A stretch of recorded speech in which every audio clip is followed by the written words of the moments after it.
And I said, well, I'm glad you wouldn't. Because I didn't say any, Rocky. For 40 years, she stayed quiet, carrying pain no one saw. Rocky Dennis's mother lived with memories, guilt, and love that never faded. After decades of silence, she finally speaks. What she reveals is raw and unexpected. What really happened behind closed doors, and why did she wait so long to tell the truth? Early journey and the childhood that changed everything. Florence Tullis was still very young when her adult life began. At the age of 17, she married her first husband, a truck driver named Tommy Mason. At that time, she was hopeful and full of dreams, like many young girls stepping into marriage too early. 2 years later, her first child, a son named Joshua, was born.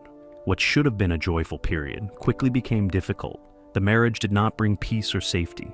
It was troubled, strained, and unhealthy. Not long after Joshua's birth, Florence made a hard but brave decision. She left the marriage and returned to live with her parents on Coney Island, bringing her young son with her. Back under her parents' roof, Florence tried to rebuild her life from the ground up. She worked as an exhibit hawker, standing for long hours and earning just enough to survive. Life was not easy, but she remained strong. She focused on caring for Joshua and finding stability. During this time, she learned how to endure hardship quietly and how to keep moving forward even when the future felt uncertain. In the year 1961, Florence married again. Her second husband was Roy Dennis. That same year, the couple moved across the country to Covina, California, hoping for a fresh start and a calmer life. Not long after settling there, Florence gave birth to her second son, Roy Lee Dennis, who would later be known to everyone as Rocky. He was born on the 4th day of December in 1961. At first, Rocky looked like a healthy baby. There were no clear signs that anything was wrong. However, as he grew, small problems began to appear. He suffered frequent ear and sinus infections during his early years. When he was around 2 years old, he underwent tonsil surgery. During this procedure, doctors noticed something unusual in his X-ray images. His skull did not look normal. These findings led to more tests and many hospital visits. Rocky was taken repeatedly to the medical center at University of California, Los Angeles, sometimes several times a week. After many examinations, doctors finally gave a diagnosis. Rocky had craniodiaphyseal dysplasia, an extremely rare bone disorder. This illness caused calcium and bone tissue to build up too much, especially in the skull. As the bones grew thicker and heavier, they slowly pressed inward. This pressure affected his face, his eyes, his ears, and most dangerously, his brain. Doctors explained that Rocky's skull would continue to grow larger than normal. His face would change over time, and the pressure inside his head would increase. They warned Florence that his eyesight and hearing would slowly fail. He would suffer strong headaches, and the growing pressure could damage his brain. Based on the few known cases at the time, doctors believed he would not live past the age of 7. Florence did not accept this future easily. Still, she brought Rocky home and raised him with deep love and fierce determination. Rocky lived with his mother, his father Roy, and his older half-brother Joshua in Covina and Glendora. Their home was often filled with visitors. Many of Florence's biker friends came around often. These friends formed a strong support circle for the family, especially after Florence and Roy later divorced in 1971. Even when her marriage ended, Florence made sure her children never felt alone. Florence had a strong belief about health and strength. She believed that the mind had great power over the body. She taught Rocky that belief from a very young age. When he complained of pain, especially headaches caused by his condition, she encouraged him to calm himself and focus inward. She believed that learning control and strength could help him survive the pain. Rocky learned breathing exercises and mental focus techniques to help him cope with his daily suffering. As Rocky grew older, his vision became worse.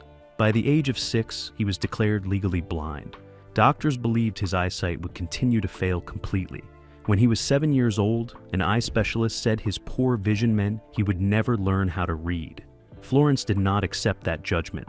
She believed deeply in her son's ability and intelligence. Rocky proved her right by reading aloud, showing that his spirit and determination were stronger than what others expected. Despite his illness, Rocky was given a choice later in his childhood. Doctors offered plastic surgery that could reshape his face and possibly extend his life. The surgery could change how he looked and reduce some of the pressure caused by the bone growth. Rocky thought deeply about this option.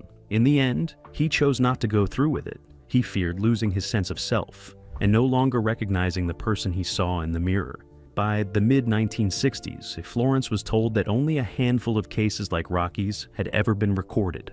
With so little information, doctors could only guess how the disease would progress. Their predictions were grim. They believed the pressure on his nerves would destroy his senses and eventually damage his brain. Still, Florence continued to raise her son with hope, courage, and tenderness. But how did he overcome the world they told him that he wouldn't meet? Inside the classroom. During the years the family lived in Covina and Glendora in California, Florence Tullis made a firm decision about her son's life. She wanted him to live as normally as possible. No matter how different he looked, she refused to let fear guide her choices. Doctors warned her that his poor eyesight would stop him from learning how to read, but she ignored them. Teachers also tried to discourage her from placing him in a public school, yet she stood her ground and continued to push forward. Florence believed deeply in her son's mind and spirit. She knew his illness affected his face and body, but she never believed it touched his intelligence. School officials often questioned his abilities, suggesting that his learning might be limited. Florence felt these doubts were unfair and painful. She believed that the real concern was not his ability to learn, but how his appearance might affect other children and their parents. She refused to accept that judgment and continued to fight for his place in a normal classroom. When Rocky was 7 years old, his mother took him on a short trip to Las Vegas. While walking through the lobby of the Hacienda Hotel, Rocky noticed a woman with dwarfism moving through the crowd. He laughed without understanding why. His mother gently used that moment to help him understand the world around him. She explained that people sometimes react to differences without meaning harm. She helped him see that everyone is unique and that his own difference was something he should carry with pride, not shame. That moment stayed with him and quietly shaped how he viewed himself and others. After Florence and Roy divorced, both parents remained part of Rocky's life, though Florence carried most of the responsibility. Details about his early school years later became unclear because of different accounts given by his mother at different times. In one interview, she explained that she had enrolled him in school at a younger age by adjusting his age information. When the school discovered the truth, they said he could not stay but suggested a special school instead. Florence accepted this option at first. Rocky spent a few years in that special school, learning basic skills meant for children with disabilities. During that time, Florence grew increasingly uncomfortable. She felt her son was being underestimated and held back. She believed he was capable of much more. As he grew older, she began pushing again for him to attend public school alongside other children his age. Different reports later described these events in slightly different ways. One account stated that Rocky began school at the age of 6, while another described Florence strongly resisting the idea of placing him in a separate school for disabled children. What remained consistent was her determination. She refused to let others decide her son's future based on fear or appearances.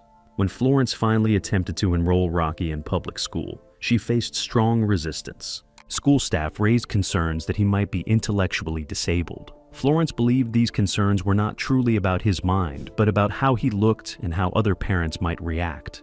She continued to argue, explain, and demand fairness. In the end, her efforts worked. Rocky entered Lemonade Public School behind his classmates academically. At first, the work was difficult, and the adjustment was slow. Still, he worked hard and refused to give up. Over time, he caught up with the other students. He proved that the doubts placed on him were wrong. He eventually graduated from Sandburg Junior High as an honor student, showing that belief, patience, and love could overcome even the strongest resistance. A quiet morning. By the month of September, in the year 1978, Rocky's health had grown much weaker. His body no longer had the strength to carry him, and for the final weeks of his life, he depended on a wheelchair. Those close to him could see the change clearly. His energy was fading, and even simple moments took great effort. Still, he remained at home, surrounded by familiar faces and the care he trusted most. On the 3rd day of October, the family went out to eat at a restaurant. During that outing, it became clear to everyone how fragile he had become. He struggled quietly, and his weakness was impossible to ignore. That evening, he complained of a headache. His mother, Rusty, followed the same routine she had practiced throughout his life. She encouraged him to go to his room and rest, believing in his strength as she always had. During the weeks leading up to that night, his headaches had become much stronger and more frequent. Rusty had already contacted the hospital, sensing that the end was close. Rocky had made his wishes clear long before. He did not want machines or tubes. He wanted to stay at home, where he felt safe and loved. Rusty respected that wish and stayed close, doing everything she could to keep him comfortable. That night, friends gathered at the house in an effort to lift his spirits. The room was filled with care and quiet support. Around midnight, Rocky woke again with pain in his head. His mother comforted him gently and helped him settle once more. As always, she encouraged him to rest and find calm. Early the next morning, on the 4th day of October, Rusty heard movement coming from his room around 6 in the morning. She believed he was simply shifting in his sleep. A few hours later, when she went to check on him around 10 in the morning, she discovered that he had passed away peacefully. After his death, Rocky's body was donated to the Genetics Research Center at University of California, Los Angeles, to help science better understand rare conditions like his. Afterward, his body was cremated. His official cause of death was sudden arrhythmic death syndrome, a condition with no clear origin, possibly linked to his illness. But in the face of this sadness, there was a beam of light, and the world decided to reward his life with a film. How well did they depict the true story, Beyond the Face? Set in the year 1979 in Azusa, California, Rocky Dennis lives a life shaped by kindness and struggle. He is a teenage boy with a very rare genetic condition called craniodiaphyseal dysplasia. At home, Rocky is fully accepted.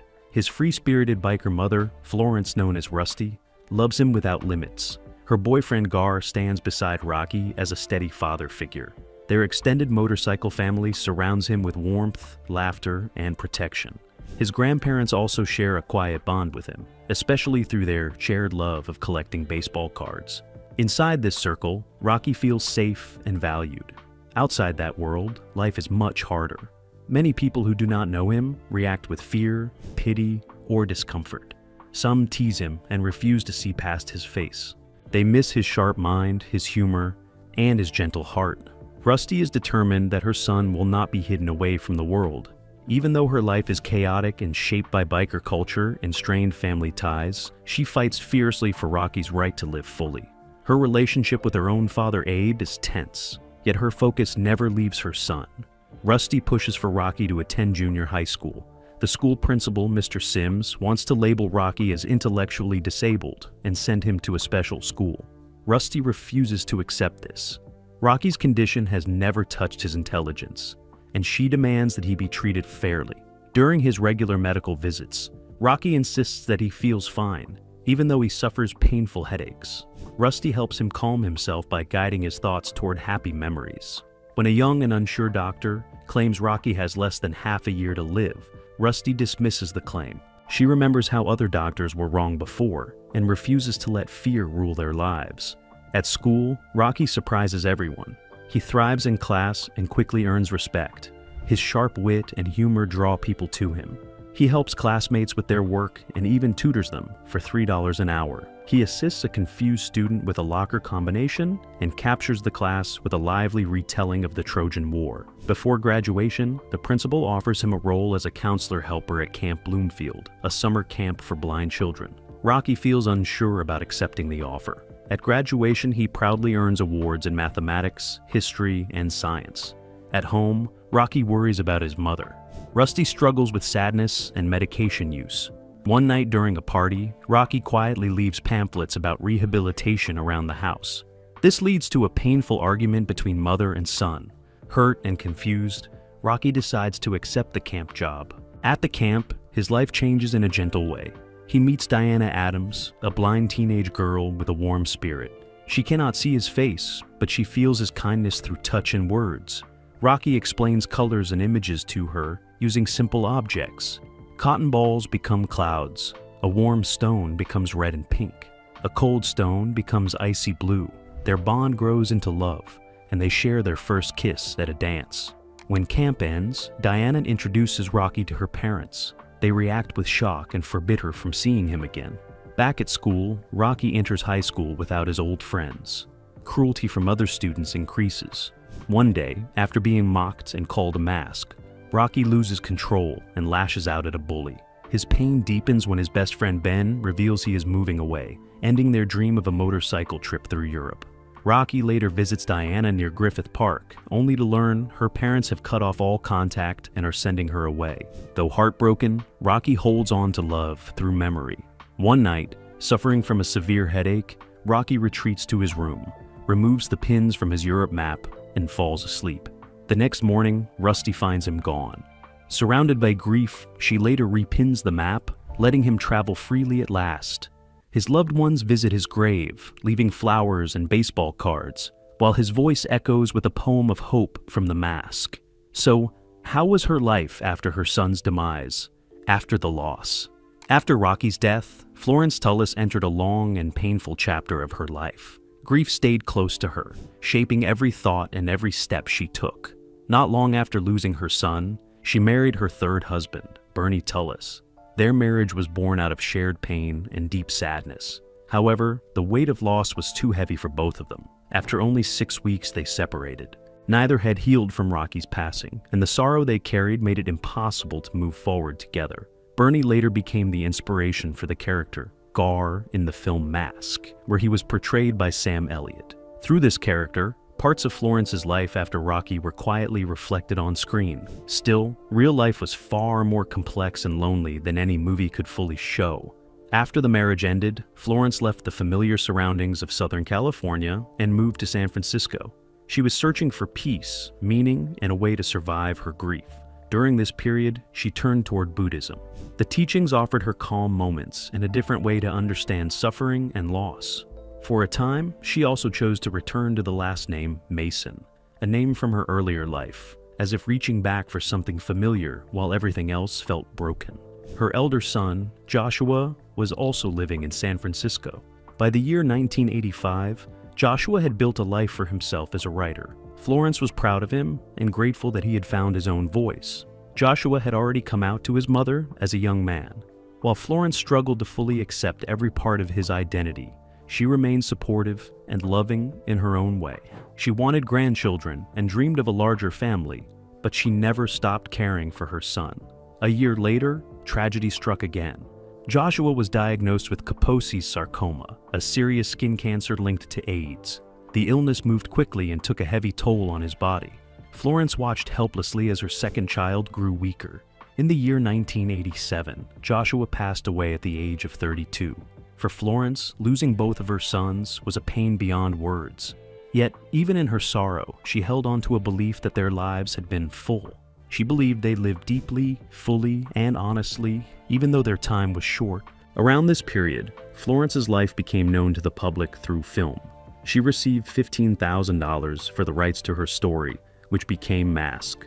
She later described the movie as a fairy tale, recognizing that it softened and shaped reality for the screen. She had expected the film to focus only on Rocky, hoping his courage would inspire disabled children and their parents. She was surprised to see that the story also centered on her own strength and struggle. Florence often spoke with honesty about how the film portrayed her. She felt that Cher, who played her character, captured her spirit well.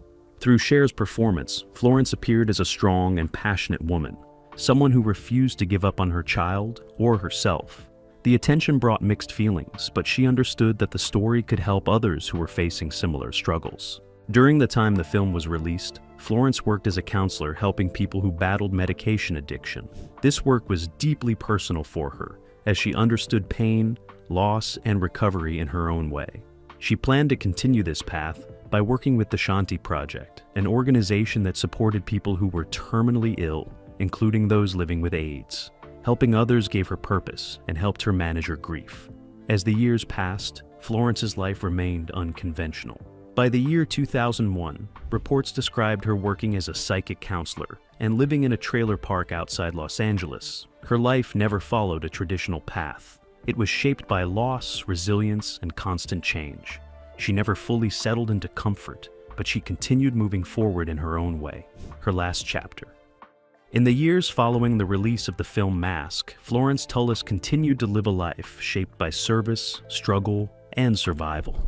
During that period, she worked as a counselor, offering help to people battling medication addiction.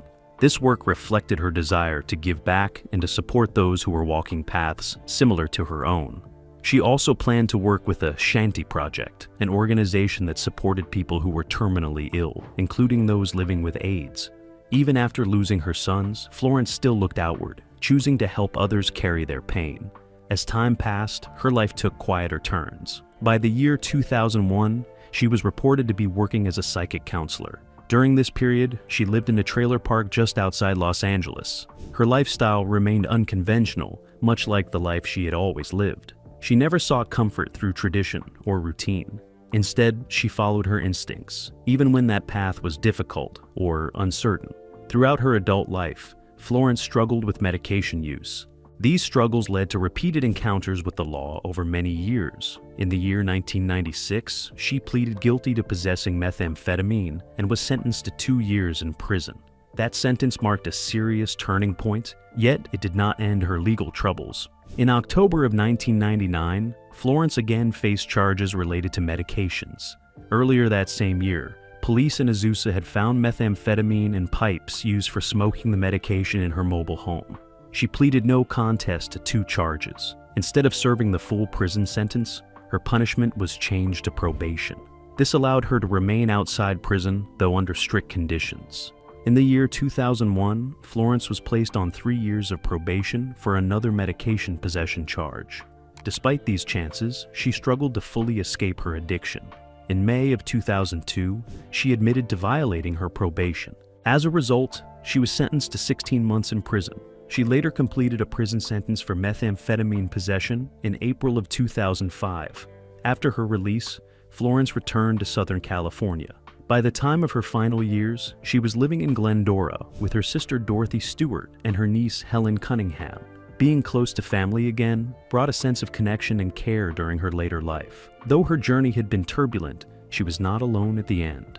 On the morning of October 14th in the year 2006, Florence set out riding her 3-wheel motorcycle. During the ride, the right tire suddenly came loose. She lost control of the motorcycle, which struck a curb. Florence was thrown from the vehicle, and her body hit a telephone pole. The accident was severe. She suffered serious injuries, including broken legs and a punctured lung. Friends and family did not immediately know what had happened.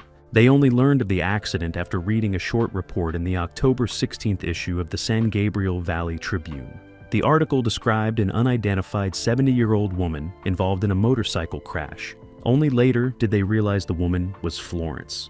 Florence was taken to Beverly Hospital, where she received treatment. Despite medical care, her condition worsened. She developed an infection, and her body was unable to recover.